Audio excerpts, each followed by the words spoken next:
Chairman doctor Shekatkar, director of shipping mister Deepak Shetty, Bal Desai, mister जानी और मित्रों,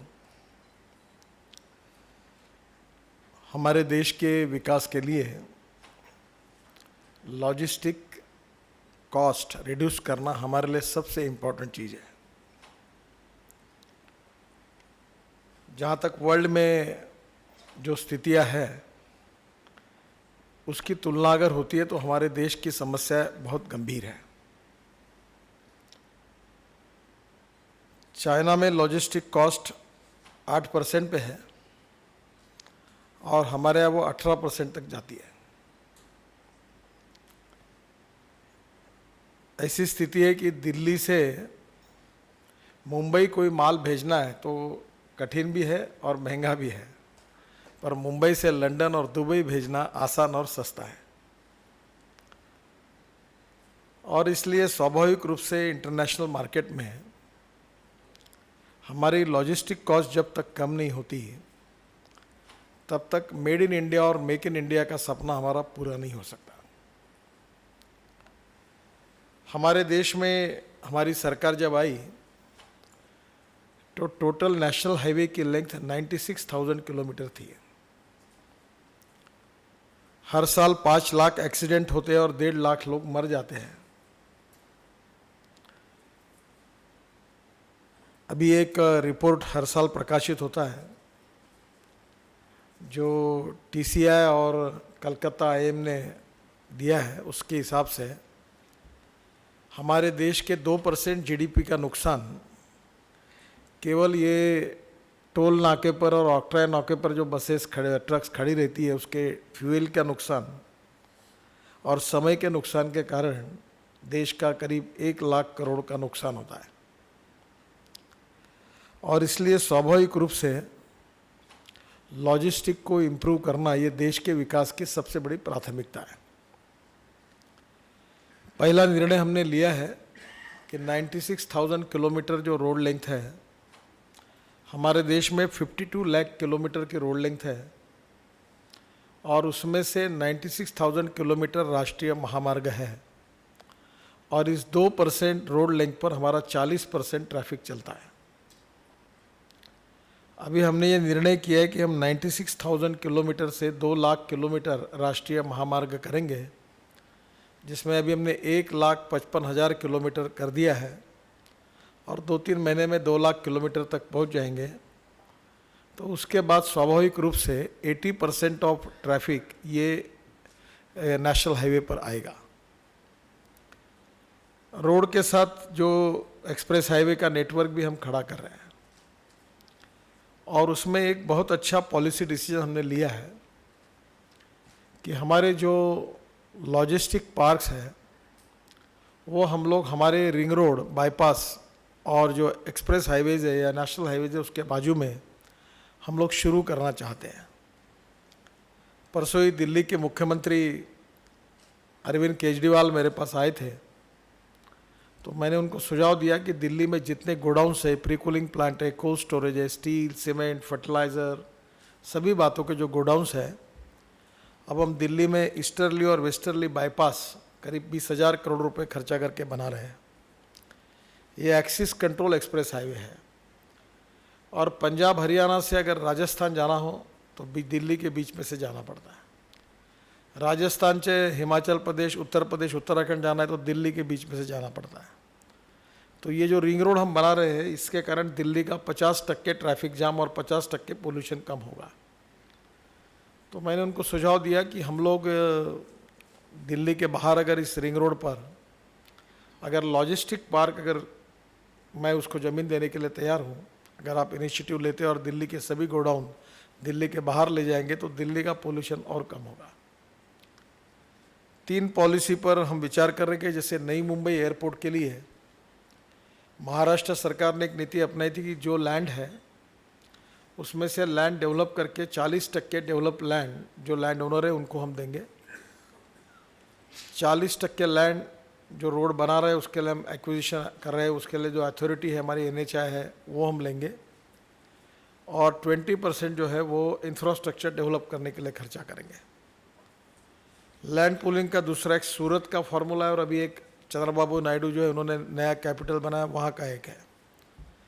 तो उसमें से हमने ऑफर किया है कि उसमें करीब 300 बाईपास हमको बनाना है देश में, तो उसकी इकोनॉमिक वायबिलिटी भी सुधरेगी और गांव के बाहर अगर ये लॉजिस्टिक पार्क अगर खुलेंगे तो शहर के अंदर के ट्रैफिक जाम और पोल्यूशन भी कम होगा और वो कॉस्ट इफ़ेक्टिव भी होगा।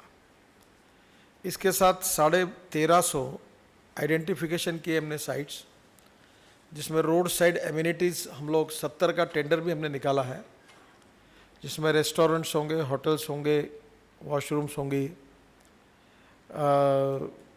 कहाँ का रेस्टोरेंट के साथ साथ हैंडलूम हैंडीक्राफ्ट्स के लिए शॉप्स होंगे, फ्रूट वेजिटेबल्स के दुकान होंगे, बाकी भी मार्केटिंग के लिए शॉप्स होंगी, हेलीपैड होगा।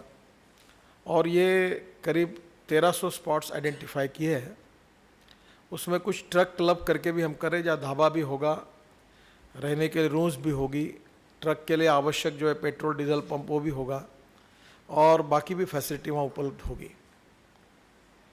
मैंने ये भी निर्णय ऑलरेडी किया है कि इसके बाद ट्रक की जो बनेगी उसकी जो केबिन होती है ड्राइवर की, वो एयर कंडीशन मैंडेटरी करने के लिए हमने नियम बना है, क्योंकि वो 14-14 घंटे चलाते हैं और जब 46-47 डिग्री टेम्परेचर रहता है तो उनकी हालत बहुत ख़राब होती है। तो जो मोटर व्हीकल एक्ट है वो भी हमारा जो स्टेट गवर्नमेंट से स्टेक होल्डर से उनके साथ बातचीत हुई है, उनकी एक कमेटी मैंने ट्रांसपोर्ट मिनिस्टर की बनाई है और उनने मुझे रिपोर्ट्स भी दिए। मुझे लगता है इस पार्लियामेंट में ये मोटर व्हीकल एक्ट आने से भी सुझाव होगा और काफ़ी सुधार होगा। ये जो टोल नाके जो है इसके कारण ट्रक को रुकना पड़ता है, ट्रांसपोर्ट को, इसके कारण भी बड़ा नुकसान होता है, समय भी जाता है।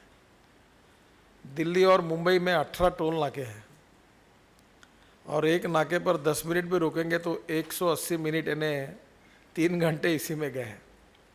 फ्यूल का अलग है। अब हमने फास्ट ट्रैक शुरू किया है और इसके कारण आप किसी ट्रक को रोकने की ज़रूरत नहीं है। मैं आह्वान करूंगा कि आप इसको अगर ख़रीद लेंगे तो कहीं भी रुकने के, जब मोबाइल फ़ोन चार्ज होता है वैसे ये एक स्टिकर है अभी, तो इसके बाद मैन्युफैक्चरर की तरफ से नए गाड़ियाँ जब आएगी तो उसमें ये वैसे ही बना हुआ रहेगा और आपके बैंक में आप केवल पैसे भरते रहिए और वो आपके पॉइंट्स कटते रहेंगे, तो उससे ये डिले जो है ये भी ख़त्म हो जाएगा। रोड सेक्टर में जो नए हाईवेज़ हम बना रहे हैं उसमें से एक्सप्रेस हाईवे एक्सिस कंट्रोल, उसमें दिल्ली से दिल्ली रिंग रोड जो ईस्टर्ली और वेस्टर्ली बाईपास वो है 150 किलोमीटर का। बड़ौदा मुंबई का अभी हम इसी साल उसका काम शुरू कर रहे हैं। भिवंडी में 40% कार्गो पर कैसे गोडाउन्स बने हैं, कितने लीगल है कितने इलीगल है, उसकी हालत कैसी है, ट्रैफिक जाम कैसा होता है, एक्सीडेंट्स कितने होते हैं।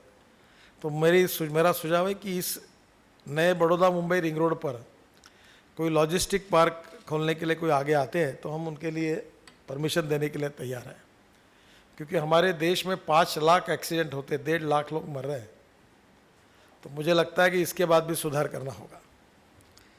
इसके साथ सबसे इम्पोर्टेंट चीज़ यही है कि हमारे पास 7,500 किलोमीटर का समुद्र किनारा है, सी फ्रंट है, 13 स्टेट्स है और 18% पॉपुलेशन है, 12 मेजर पोर्ट है और 200 माइनर और प्राइवेट पोर्ट्स हैं और इसमें से काफ़ी बड़े एक्सपेंशन के लिए हमें अवसर है।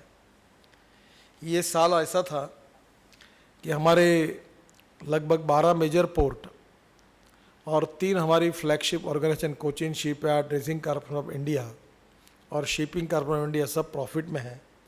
हमारा इस साल का प्रॉफिट 6,000 करोड़ है। तो स्वाभाविक रूप से अभी ऐसी स्थिति में भी जब कठिनाइयां हैं, बिजनेस काफ़ी प्रॉब्लम फेस कर रहे हैं, वर्ल्ड में रिसेशन है, तो हमारी इफ़िशिएंसी हमने काफ़ी इम्प्रूव किया है। जो एक इंटरनेशनल कंसल्टेंट को अपॉइंट करके हमने काफ़ी सुधार पोर्ट सेक्टर में भी किया है। करीब 60,000 करोड़ के डेवलपमेंट के काम पोर्ट में ऑलरेडी ऑर्डर किए गए हैं और नया जो सागरमाला करके जो हमारा पोर्ट लेड डेवलपमेंट का प्रोजेक्ट है उसमें 4 lakh crore road and rail connectivity के लिए और 8 lakh crore port lead development के लिए 27 इंडस्ट्रियल क्लस्टर्स के लिए है। ये मेरी घोषणा नहीं है, ये जो इंटरनेशनल कंसल्टेंट है मैकेंजी सर के, उन्होंने जो रिकमेंडेशन दिया उसके आधार पर ये 12 लाख करोड़ का प्रोग्राम 10 साल के लिए बनाया है। मैं कोशिश कर रहा हूँ कि ये 5 साल में पूरा हो। हमने पोर्ट के जो रोड्स है, कल ही 2 दिन पहले ही मेरी दिल्ली में मीटिंग हुई और दोनों सेक्रेटरी के बीच में करीब 3 लाख करोड़ के रोड मिनिस्ट्री को जो पोर्ट से कनेक्टिविटी है उसको बनाने के बारे में मैंने आदेश दिया है और जल्दी उसके डीपीआर बन के काम शुरू होगा। इसके साथ साथ जो हमने रेलवे के लिए पोर्ट रेल कनेक्टिविटी कॉरपोरेशन की शुरुआत की है, मुंबई में उसका कार्यालय है और ये प्रयास है कि 2 साल में करीब 1 लाख करोड़ के हम रेलवे के प्रोजेक्ट इसमें शुरू करेंगे। इसमें इतना कितनी वायबिलिटी है इसका उदाहरण है, अभी तालचेर से पारादीप पोर्ट, तालचेर में जो कोल माइंस है वो कोल इंडिया ने अपना कोल उत्पादन 60 मिलियन टन से 300 मिलियन टन करने का तय किया है।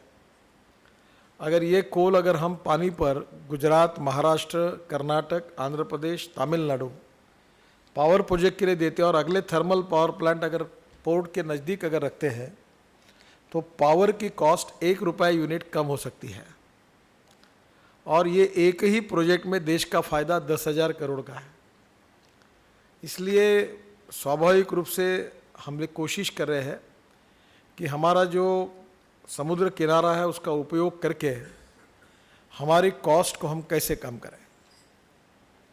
चाइना में 47% पैसेंजर एंड गुड्स ट्रैफिक पानी पर है, कोरिया और जापान में 43-44% है, यूरोपियन कंट्रीज़ में 40% से ज़्यादा है और हमारे देश में ये 3.5% था और अभी ये 6% हुआ है। और ये नहीं होता था, इसका कारण बहुत से अभी ये डायरेक्टर ऑफ शिपिंग जो इन्होंने बताया कि जो कानून ऐसे बनाए थे कि कोई काम ना कर सके। एक ऐसे ही सेमिनार में गया था तो मुझे एक ने पूछा 1870 का कानून है, तो मुझे पता चला, तो मैं पहले बार पता चला कि ऐसा कोई कानून है। आने के बाद मैंने सेक्रेटरी को कितने पुराने कानून है निकालो और उनके हाथ में देकर कहा जाते समय डस्टबिन में फेंक देना, और तुरंत इनकी कमेटी अपॉइंट हुई और इन्होंने अब स्टेक होल्डर से चर्चा करते हुए नया कानून हमने निकाला है। बहुत शॉर्ट है, ट्रांसपेरेंट है, टाइम बाउंड है और ई गवर्नेंस के साथ जुड़ा हुआ है, जिसमें आपके सुझाव है। अब वो लॉ मिनिस्ट्री ने वेटेज करने के लिए 3 महीने लिए हैं। सरकार ऐसी ही चलती है, किसी को जल्दी काम करने की ज़रूरत नहीं होती और इसलिए ट्रांसपेरेंसी के साथ अकाउंटेबिलिटी भी आनी चाहिए और इसलिए ई गवर्नेंस के साथ सब तरह से जुड़ने के कारण मुझे लगता है इसमें आपकी सुविधाएं अच्छी होगी। ये जो हमारे पोर्ट्स है उसमें हम 8 और पोर्ट्स बना रहे हैं, उसमें 3 पोर्ट का काम इसी साल शुरू कर रहे हैं। एक महाराष्ट्र में डहाणू के यहाँ जहाँ 20 मीटर ड्राफ्ट है, एक कोलाचल तमिलनाडु में ट्रांसशिपमेंट पोर्ट बना रहे, क्योंकि हमारा बहुत सा कार्गो कंटेनर्स श्रीलंका जाते हैं कोलंबो इसमें पोर्ट पे, तो स्वाभाविक रूप से ट्रांसशिपमेंट पोर्ट का जो है वो इंटरनेशनल जो हमारी सी रूट है उससे नज़दीक होने के कारण कोलाचल में पोर्ट खुल रहे हैं जो 20 मीटर ड्राफ्ट होगा। और हमने सागर बंगाल में वहाँ भी एक नया पोर्ट बनाने का निर्णय किया है। ये बात ज़रूर है कि इसमें टेक्नोलॉजी को लाना चाहिए। हमारे हल्दिया पोर्ट में हर साल ड्रेजिंग के लिए 450 करोड़ रुपए हम खर्चा कर रहे थे। इस बार कुछ लोगों ने मुझे सुझाव दिया और मैंने कुछ ऑस्ट्रेलियन कंसल्टेंट और आईआईटी चेन्नई को अपॉइंट किया और कहा कि इसका अध्ययन करो, और केवल हमने वहाँ की जो चैनल थी वो पुरानी चैनल को सुधार करके काम शुरू किया तो हमारे 250 करोड़ रुपए एक साल में बच गए, हर साल बचेंगे, यानी इतना इम्पैक्ट उसका है। तो मॉडर्नाइजेशन, मैकेनाइजेशन एंड कंप्यूटराइजेशन, ये तीनों बातों पर जोर दिया है। और जो हमारे कंसल्टेंट ने जो 104 रिकमेंडेशंस दी थी पोर्ट के लिए, उसमें से 33 हमने इम्प्लीमेंट कर दी है, उसी से फ़र्क पड़ा है। और इसलिए जो इफ़िशेंसी है उसमें मैंने हमारे पोर्ट चेयरमैन को यही कहा है कि आप इंडियन पोर्ट की तुलना मत करो, वर्ल्ड में जो बेस्ट पोर्ट है उसके साथ तुलना करो। इसके बाद भी हमारा रैंकिंग में जो है अभी भी काफ़ी सुधार करने की आवश्यकता है, और ये माइंड सेटअप भी बदलने की आवश्यकता है, और इसके ऊपर वॉर फुटिंग पर हम काम कर रहे हैं, और जिसके कारण पोर्ट सेक्टर में काफ़ी अच्छी इन्वेस्टमेंट भी होगी। ये जो आपने बात की लॉजिस्टिक की, इसके लिए ये मैं इंजीनियर भी नहीं और कंसल्टेंट भी नहीं हूँ ना, मुझे किसी एसोसिएशन ने कहा था। मैंने हमारे यहाँ कहा कि ये जालना में ड्राई पोर्ट बनाओ और एक वर्धा में विदर्भ में बनाओ, महाराष्ट्र में। तो जालना से और विदर्भ में वर्धा से, तो अब जालना में 10,000 करोड़ के हमने कैपिटल इन्वेस्टमेंट के एग्रीमेंट किए। जो मुंबई से ट्रक से माल जाता है वो अगर रेलवे से भी जाता है तो सस्ता होगा। इसमें बहुत पोटेंशियल है।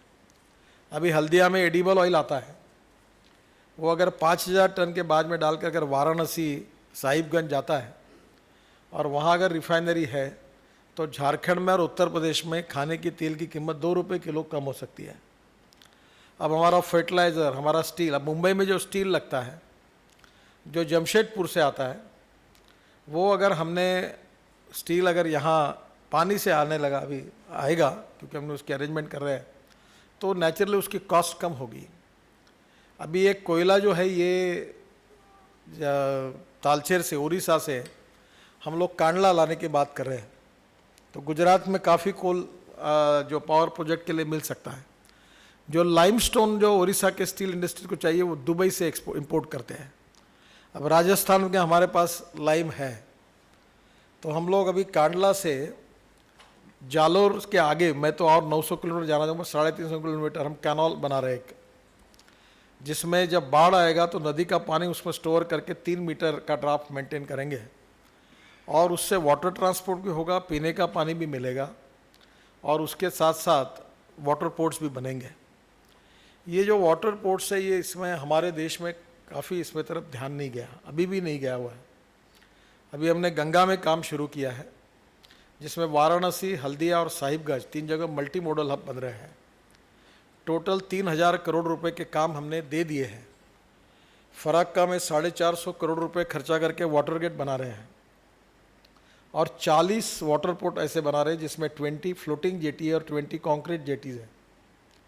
और आपको बताते हुए मुझे खुशी हो रही है कि सैटेलाइट से हल्दिया से फराक्का तक जैसे एयर ट्रैफिक कंट्रोल होता है, वैसे रिवर ट्रैफिक कंट्रोल सिस्टम हमारी इनॉग्रेट भी हुई है, शुरू हुई है। अभी 15 दिन के बाद पटना तक भी होगा और आगे वाराणसी तक आएगा। तो इसमें 1620 किलोमीटर है, और इसमें 3 मीटर का ड्राफ्ट हम साल भर मेंटेन करने वाले हैं। और इसी प्रकार से देश में 111 नदियों को इनलैंड वाटरवेज में कन्वर्ट करने का निर्णय हमने किया है, और ये करने के बाद इसमें कम से कम 20,000 किलोमीटर का एक जैसे हाईवे नेटवर्क है, वैसे ये वाटर नेटवर्क खड़ा करने की हमारी कोशिश है। पर इसमें आप लोगों का सहयोग चाहिए। ये मुंबई में कितने दिनों से, मैं जब मंत्री था महाराष्ट्र में 95 to 2000 में, जब ये सीलिंग प्रोजेक्ट और फ्लाईओवर्स और मुंबई पुणे ये सब प्रोजेक्ट करने का मुझे मौका मिला, तब मुंबई में उस समय कंसल्टेंट अपॉइंट किया था मुंबई के वाटर ट्रांसपोर्ट के लिए। ये बैठे अभी डायरेक्टर ऑफ मैरिटाइम, और अभी तक कोई मुहूर्त नहीं लगा, और ऐसे ही चल रहा है। और इसलिए कहीं ना कहीं स्टेक होल्डर्स को ये सोचना होगा कि कितने दिन हम स्टडी और रिसर्च करते रहें। मुझे तो ऐसा लगता है कि if there is a will there is a way, and if there is no will there is only survey, discussion, seminar, committee, sub committee and research group. अब ये विद्वान लोगों की सलाह की जरूरत नहीं है। The time is coming that we need to implement it, और इसलिए उसके सॉल्यूशन निकालने होंगे। पैसा कमी नहीं है। मैं जब लाखों करोड़ की बात करता हूँ तो मैं target is for 25 lakh crore in 5 years। तो मुझे पत्रकार पूछते हैं, अभी जो जानते नहीं, बोलते ये कैसे होगा। मतलब आपके डायरी में लिख लेना मेरी एक एक बात, और जो मैं कह रहा हूँ वो नहीं होगा तो ब्रेकिंग न्यूज़ लगा देना, मैं फालतू बातें नहीं करूँगा। पैसे की कमी नहीं है। ऑलरेडी मैंने 26 मई तक हमारे डिपार्टमेंट में 2.5 लाख करोड़ के काम कर दिए। और इस 26 में से अगले 26 में तक 5 लाख करोड़ का टारगेट है। और हम लोग जब आए थे तब 403 रोड प्रोजेक्ट्स 3,85,000 करोड़ के लगभग अकाउंट एनपी हुए थे, स्टॉल प्रोजेक्ट थे। इसका कारण यही था कि हमारी जो सिस्टम है उसको काम करने की आदत नहीं है। जो जिसको 1 तारीख को तनख्वाह मिलती है वो कभी पैसे का महत्व नहीं समझता। जो बैंकों से कर्जा निकाल के चुकाता है उसको एक एक फाइल 3-3 महीने बैठते उसके ऊपर, निर्णय नहीं करते। तो 3 महीने निर्णय न करने के कारण 12% से उस प्रोजेक्ट पे 3 महीने का ब्याज कितना होता है ये इनके ध्यान में नहीं आता। और इनका तनख्वाह अगर 1 तारीख का अगर 7 तारीख को होता है तो ऐसे पानी के बाहर जैसे मछली फेंकते वैसे अस्वस्थ होते हैं। पर जब दूसरे कर्जे निकाल कर जब इतना काम करे तो उसका निर्णय जल्दी करना चाहिए, आदत नहीं है, पर ये हमारी जिम्मेदारी है कैसा इनसे काम कराना और सिस्टम को सुधार करना। I don't blame the bureaucratic system for that, is the response of the political system to improve it. और इसलिए ईज ऑफ बिजनेस में मैंने कहा I like people who can get the things done. You are free to take the wrong decisions, but pendency को मैं allow नहीं करूंगा। तुम फाइल, मैंने नोट करना शुरू किया है कि कौन से दिन फाइल कहाँ से निकली और कहाँ पहुँची। हर जगह पर यही बीमारी है। और ऐसे ऐसे कानून बनाए हैं कि लोग आए नहीं और काम ही नहीं करें। और डायरेक्टर ऑफ शिपिंग साहब को मैं नाराज होकर कहा ये सब खत्म करो, तुम आपके ऊपर से कचरे में फेंक दो ये सब कानून, ऐसा बिल्कुल नहीं रखना कोई। और सब ट्रांसपेरेंट बनाओ। अपने ऑफिस में एक भी आदमी नहीं आना चाहिए। जो है वो थोड़ा आपको कंप्यूटराइजेशन किया है आपने, उसका उपयोग करो। और उन्होंने काफ़ी काम किया, अच्छा अभी बिल भी तैयार हुआ है। अभी हमने काफ़ी नियम बदले हैं। अभी ये क्रूज़ एक नहीं दिखता, अब पैसेंजर क्रूज़ के लिए हम मुंबई में सब जगह टर्मिनल्स बना रहे हैं। और उसके लिए अभी एक्साइज और कस्टम्स और वीसा ये तीसरे डिपार्टमेंट है। ये तो we have to improve the system. और सिस्टम इम्प्रूव करेंगे, सिक्योरिटी सवाल तो बाद में आएगा। मैं सिक्योरिटी का बिल्कुल पक्षधर, पर सिक्योरिटी के कारण नए फिर से लिफाफे लेने वाले नई कंपनी फिर तैयार न हो। आजकल वो पोर्ट में कंटेनर के लिए काम करने वाले जो है ना, लाइसेंसी क्या वो एजेंट है, वो पर कंटेनर पैसा लेते और पहुंचा देते। ये क्यों चाहिए? इसकी ज़रूरत क्या है इनकी? मुझे दिखे वाला पर मैं तो ठोकर ना छोड़ूंगा नहीं कोई। मैं आया always in search of it कि कहाँ प्रॉब्लम है बताओ। We need transparent, corruption free, time bound, result oriented system. और ये इसको सुधार बिल्कुल होना चाहिए और हमारा प्रयास है। और आप लोगों को जो स्टेक होल्डर्स हैं उनको कहीं भी आप पैसे मत दीजिए। अब मुझे मालूम नहीं आप कैसा बिजनेस करते हो। और दलाल जो है वो आजकल, इसका दलाल जो है उनका नाम एजेंसी हुआ है, सर्विस प्रोवाइडर। सभी ऐसा मुझे नहीं कहना है, पर ये सर्विस प्रोवाइडर में वो फिर बराबर एक एक टेबल पर उनका बराबर रिलेशन रहता है। ये नहीं होना चाहिए। It should be fully computerise. और ये ऐसे जो जो जहाँ है वो ढूंढ के निकालो और मुझे बताओ, मैं डंडा लेके ही बैठा हूँ। I will see that all total system and all this corruption it should be destroyed, क्योंकि ये ठीक नहीं है देश के लिए। और निर्णय होने ही चाहिए।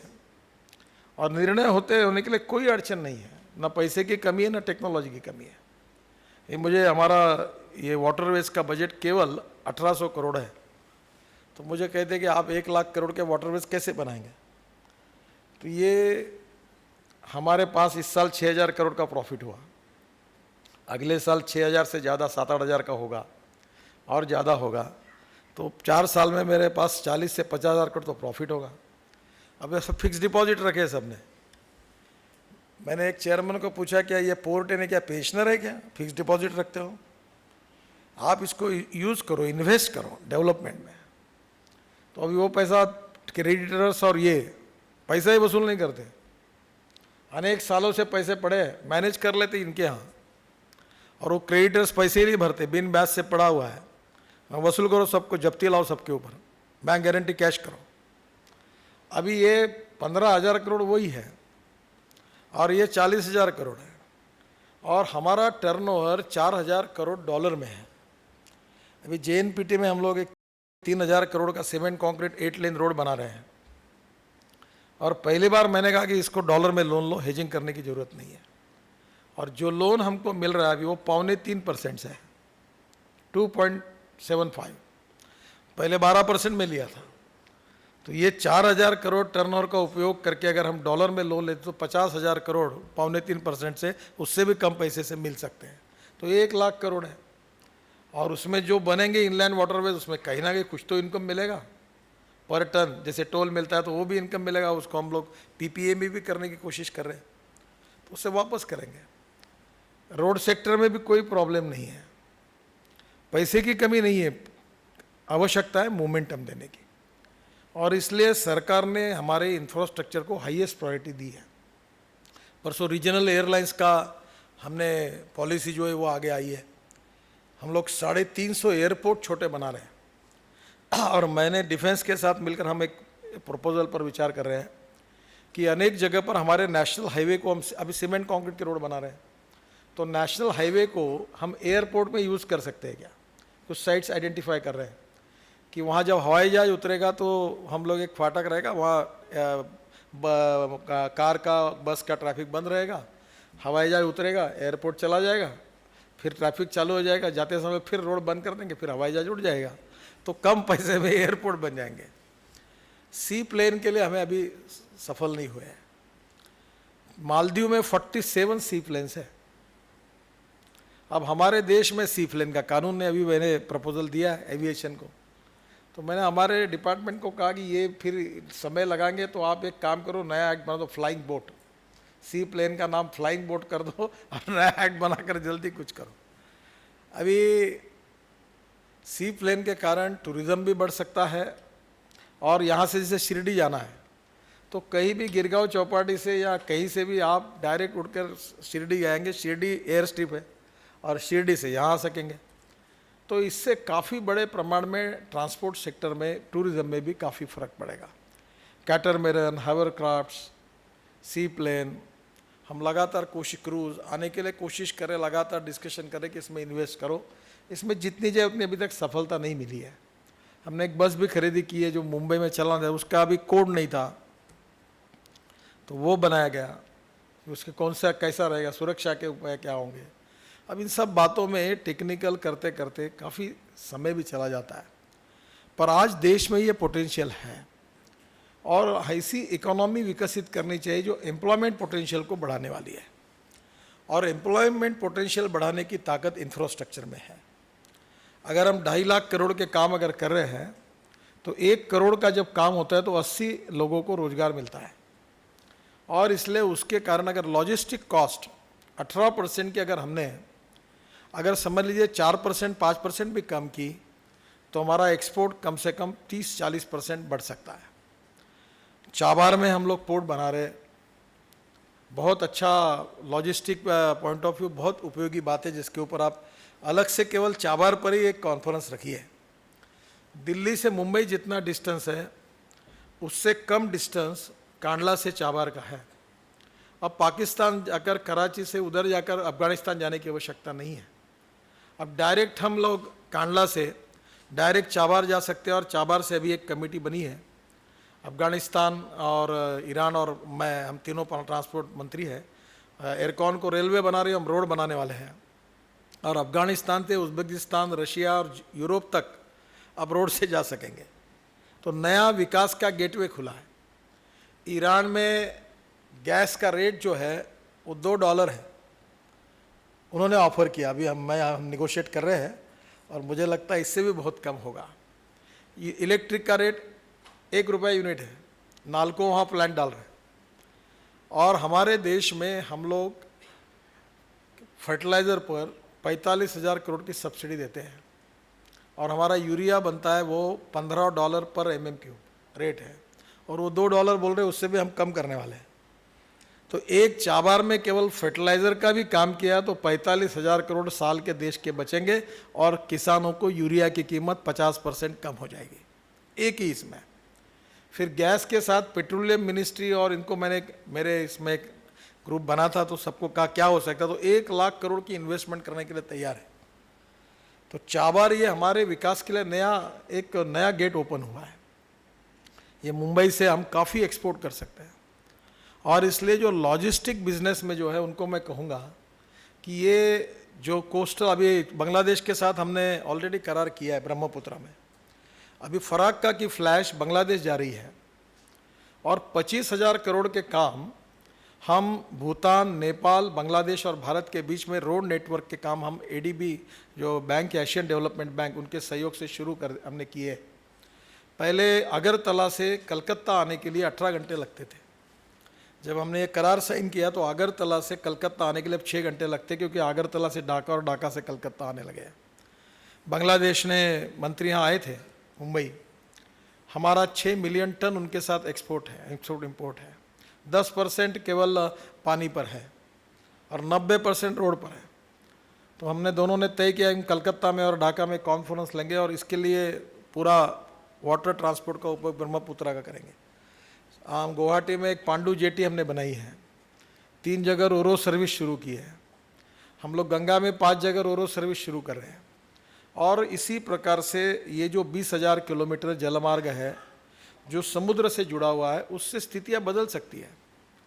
आज देश में हो रहा कपास हम नागपुर विदर्भ में तैयार होता है, उसका सूत तैयार होता है कोल्हापुर में, और सूत तैयार होकर कपड़ा बनने के लिए जाता है लुधियाना में, और लुधियाना में कपड़ा बनकर जर्सी तैयार होके इसका एक्सपोर्ट होता है जेएनपीटी से। आप समझ लीजिए कि कितना कॉस्ट बढ़ती होंगी।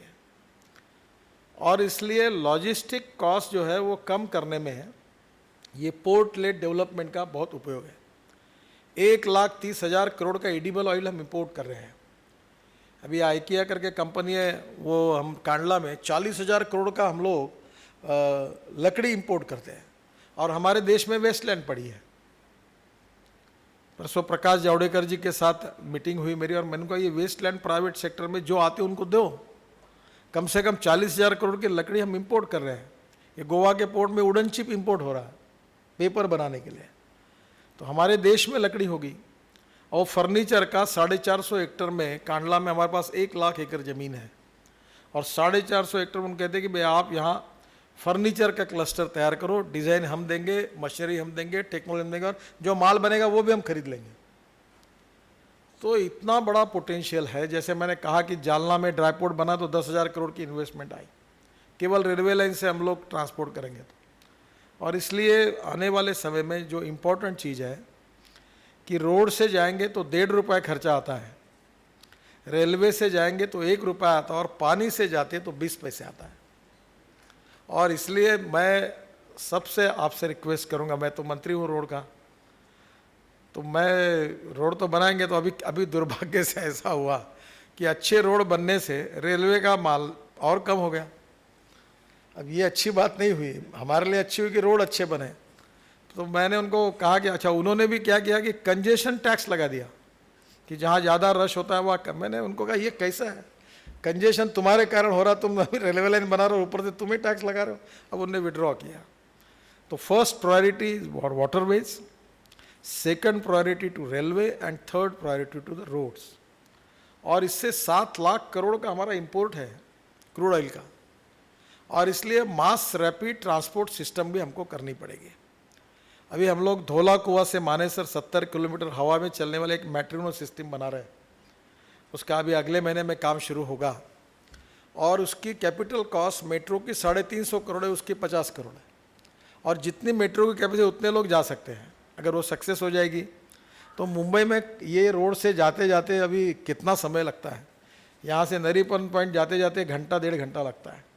ये समुद्र का उपयोग करके केवल ये ट्रांसपोर्ट सिस्टम भी अगर होती है, mass rapid transport on the electric, तो ये नए नए इनोवेशन आए। अभी हिमाचल प्रदेश में रोज़ लोग मर रहे हैं, रोज़ बसेस गिर रही है।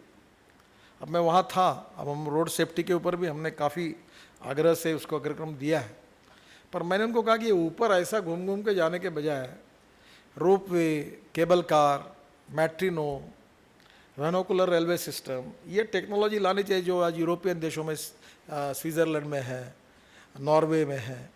अभी नॉर्वे में इलेक्ट्रिक पर चलने वाले उन्होंने छोटे छोटे जहाज़ तैयार कर लिए हैं। अभी हमने ये कहा है कि LNG as a fuel, LNG bunker बनाएंगे, उसके ऊपर जहाज़ चलाएंगे। तो इसके लिए हम कोशिश करें कि हमारे वाटर पोर्ट्स पर हम LNG as a fuel use करें ताकि पोल्यूशन कम हो। तो मुझे यही लगता है कि लॉजिस्टिक हमारे देश का फ्यूचर है, और लॉजिस्टिक कॉस्ट कम किए बिना हम हिंदुस्तान के उद्योग व्यापार को नहीं बढ़ा सकते, हमारे एक्सपोर्ट को नहीं बढ़ा सकते। नए रोजगार का निर्माण हम नहीं कर सकते हैं। और इसलिए आने वाले समय में जो एडवांटेज है, ये 12 मेजर पोर्ट तो है, 8 हम मेजर पोर्ट बनाएंगे, 200 छोटे पोर्ट्स है, माइनर पोर्ट्स है, प्राइवेट पोर्ट्स हैं। मुझे इस बार खुशी हुई, मैं इस बार मुद्रा गया था, तो मुद्रा और कांडला में मैंने कांडला के चेयरमैन को कहा था कि तुम्हारे बात को मैं उसी दिन स्वीकार जिस दिन तुम्हारी इफिशियंसी और तुम्हारा टर्न आउट टाइम और सब कांडला की और प्रॉफिट ग्रोथ रेट ये मुद्रा की तुलना में बढ़ेगा तो मैं तुमको स्वीकार करूंगा, अदरवाइज तब तक नहीं बात करूंगा। उन्होंने इस बार हमारा कांडला पोर्ट जो सरकारी है उस वो 2.46 से इफिशियंसी हमारा बिजनेस बढ़ा और मुद्रा का 1.46 कम हुआ। तो पहली बार गवर्नमेंट पोर्ट भी इफिशियंसी सुधारने में लगे। स्टील, सीमेंट, फर्टिलाइज़र, उसका पूरा ट्रांसपोर्ट जो है वो पानी पर आ सकता है, कोल का पूरा हो सकता है। और ये ट्रकों की संख्या, डीजल से कितना पोल्यूशन होता है, तो ये ट्रक की संख्या आप कम करिए, आप बार्ज खरीदी करिए और धीरे धीरे ट्रांसपोर्ट को आप पानी पर ले आइए, क्योंकि इसके सिवा ये पोल्यूशन भी कम नहीं होगा। पोल्यूशन के भी नए प्रॉब्लम्स देश में सब जगह खड़े हुए हैं। और इसलिए मुझे ऐसा लगता है कि टोटल लॉजिस्टिक्स को देश के हित में नए इसमें किस प्रकार से चार्ज करें, ये हमारे सबसे बड़ा चैलेंज है। हमारी सरकार ने एविएशन में भी काफ़ी, एविएशन में 22% राइज है, और ये सी प्लेन वगैरह आ जाएंगे और ये रीजनल कनेक्टिविटी आएगी तो और अच्छा हो जाएगा। और वो टिकट रेट भी 2500 और 1500 का। तो ये तो रेलवे स्टेशन, रेलवे भी मैंने कंपटीशन होनी चाहिए, सब में कंपटीशन होनी चाहिए। तो मैं जब एविएशन सेक्रेटरी और मिनिस्टर मेरे पास आए थे इसको डिस्कस करने के लिए, तो मैंने उनको कहा कि ऐसी स्थिति पैदा करो कि एयरपोर्ट के बाहर लाल नीले पीले कपड़े पहने हुए एयरलाइंस के लड़के लड़कियां खड़े रहेंगे। वो बोलेंगे मुंबई 5000, दूसरा बोलेगा 4,500, तीसरा 3,500, ताकि ऐसे कंपटीशन कराओ कि सस्ते में लोग जा सकें। वो वायबल है कि नहीं वो देखेगा, तुम काहे के लिए सोच रहे हो। जो पैसा लगाता है होशियार है, वो मूर्ख नहीं है, उसको समझता है कि 12% इंटरेस्ट लेकर इंटरनल रेट ऑफ रिटर्न कितना होना चाहिए। तुम्हारा विषय नहीं है, तुम लगाओ कंपटीशन। एक समय मुंबई में नागपुर से फ़ोन पर बात करते थे तो 66 रुपीज़ लगते थे। और मैं उस समय एक स्टूडेंट लीडर था यूनिवर्सिटी में, तो एक टेलीफोन में मेरा दोस्त था, तो एक लाइटनिंग कॉल लगता था। तो मैं लड़कों को मालूम था कि ये इसका दोस्त है, तो मैं बोलता था लगाओ फ़ोन, लाइटनिंग कॉल, 66 रुपीज़ लगते थे। तो वो बोलता था ये नितिन गडकरी की बड़ी पहुँच है, ये तुरंत लाइटनिंग कॉल लगाता है। वो 66 रुपये लगते थे आज से 20 साल पहले। अब 40 मिनट में बातचीत हो रही। अब वो किसको, ये MTNL रहे फ़ोन कि रिलायंस का रहे क्या वोडाफोन का, हमको क्या लेना देना है। हमको 40 पे कल फुकट में बात होनी चाहिए और 10 पैसे में आए। ये स्थितियाँ आने वाली है, कंपटीशन होगी, सर्विसेज में क्वालिटेटिव सुधार होगा, कॉस्ट कम होती जाएगी और हम कंज्यूमर के लिए काम कर रहे हैं। तो नेचुरली इसमें भी प्रॉफिट कमाने वाले कमा ही रहे, इसीलिए तो चला रहे बिजनेस, कोई लॉस में थोड़ी चलाता है। और इसलिए ज़्यादातर लोगों की इन्वेस्टमेंट आए, पब्लिक प्राइवेट सेक्टर को इसमें ज़्यादा से ज़्यादा पार्टिसिपेट करने का मौका दे, और जहाँ इंटरनल रेट ऑफ रिटर्न कम है वहाँ हम लोग गवर्नमेंट सेक्टर का पैसा बजट का उसमें डालें और इंफ्रास्ट्रक्चर को अच्छा करें। और इसलिए मुझे लगता है कि this is very important issue, ये देश के भविष्य को बदलने वाला इशू है। और इसलिए ये मल्टी मॉडल लॉजिस्टिक्स जो है, इसके लिए अब आवश्यकता है कि इन्वेस्टर इसमें आ गया है, नए नए इनोवेशंस हम लेकर आ रहे हैं।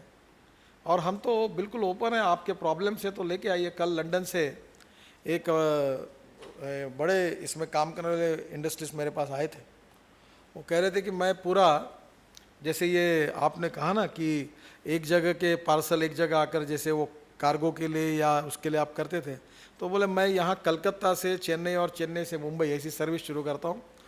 और वो पहले हमारे यहाँ नागपुर में रात को सब विमान आते थे, वो डाक विमान कहते थे उसको।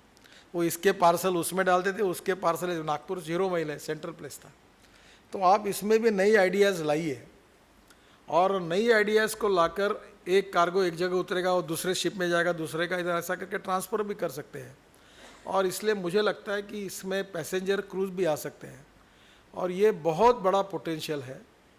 अभी अंडमान निकोबार में एक फॉरेन शिप आया था, उसमें 200 लोग थे, उनको 50 घंटे पानी में खड़े रहे, वीज़ा नहीं मिला, वापस चले गए। अब ऐसे देश का टूरिज्म नहीं बढ़ेगा। हमको कहीं ना कहीं बहुत ही अट्रैक्टिव पॉलिसीज़ बनानी पड़ेगी। उसमें ट्रांसपेरेंसी भी चाहिए और इजी अप्रोच भी चाहिए, और सिक्योरिटी की भी, सुरक्षा का भी जो इम्पोर्टेंट इशू है वो भी विचार करना पड़ेगा। अभी हमारे यहाँ जो सीआरएफ के जो लोग हैं, एक के पीछे 80,000 रुपये खर्चा आता है, और प्राइवेट सेक्टर का आएगा तो 28,000 है। अब हमारे आधे पोर्ट तो घाटे में इसी लगे कि सीआरएफ को दिए काम। अब पोर्ट में हमारा इनका ही बिल करोड़ों का होता है। अब इनकी नौकरियां सुरक्षित रखने के लिए इतना पैसा देते रहेंगे तो इकोनॉमिक वायबिलिटी प्राइवेट पोर्ट के साथ कंपटीशन करते समय कैसी आएगी? तो धीरे धीरे में कॉस्ट रिडक्शन गवर्नमेंट में भी करना होगा, प्राइवेट वालों को भी करना होगा, टेक्नोलॉजी को यूज़ करना होगा। और टेक्नोलॉजी यूज़ करने में हम लोग भी अभी यूज़ कर रहे हैं, और जो इनोवेशंस आ रहे हैं उसका उपयोग कर रहे हैं। और इसलिए मेरा विश्वास है कि आने वाले समय में ये हमारे देश का सबसे इम्पोर्टेंट सेक्टर होगा। इससे हमारा एक्सपोर्ट बढ़ेगा, इससे हमारे एम्प्लॉयमेंट पोटेंशियल बढ़ेगा, टूरिज़्म बढ़ेगा। 49% ऑफ कैपिटल इन्वेस्टमेंट जो टूरिज़्म में होती है वो एम्प्लॉयमेंट पोटेंशियल में होती है। और सबसे महत्वपूर्ण चीज़ है कि we need economy which is going to ज़्यादा से ज़्यादा रोजगार निर्माण करने वाली नीति जो होगी वही देश के लिए आज आवश्यकता है। और इसमें सबसे बड़ी बात यह है एम्प्लॉयमेंट पोटेंशियल खड़ा होगा। तो मैं ये टारगेट लेके चलता हूँ कि आने वाले 5 साल में हमारा डिपार्टमेंट 4 करोड़ लोगों को डायरेक्ट इनडायरेक्ट रोजगार देगा, 2 से 3% जीडीपी बढ़ाएगा, और 25 लाख करोड़ की इन्वेस्टमेंट इस लॉजिस्टिक्स जो सेक्टर है इसमें लाने की हम कोशिश करेंगे। ये टारगेट रखकर काम कर रहे हैं, और मेरा विश्वास है कि यहाँ के जो स्टेक होल्डर्स हैं, इन्वेस्टर्स हैं, वो अगर इसमें और अच्छी तरह से इन्वेस्ट करके आगे आएंगे तो ये भी हमारे देश के लिए बहुत उपयोगी होगा। मैं फिर से एक बार फिन्स को बहुत बहुत बधाई देता हूँ कि उन्होंने बहुत अच्छे सब्जेक्ट पर ये कार्यक्रम का आयोजन किया है। उनके प्रयासों के लिए मैं अपनी शुभकामना और शुभेच्छाएं देता हूँ। बहुत बहुत धन्यवाद।